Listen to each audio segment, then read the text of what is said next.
हनुमान दारू कसलं पाहिजे रे? हर नामाचं विठ्ठलाचं भजन आहे. हनुमान जेवण काय असेल ती? होय. मला खायला घेतात का बघू? तू रस्ता चुकून कुठेतरी भक्कड आलेला असं वाटते मला तरी. जेवाय नाही जेवण वनामनाकडे आले. जातो अगोदर देवा धर्माचं काय येतंय का तुला?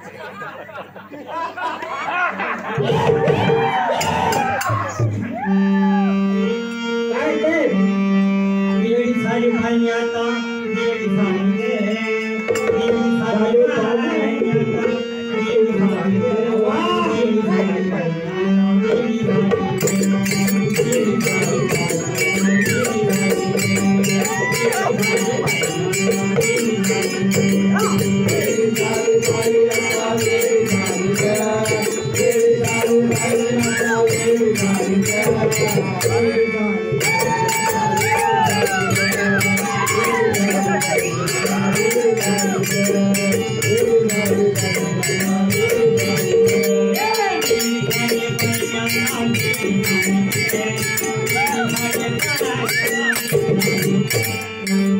Thank you.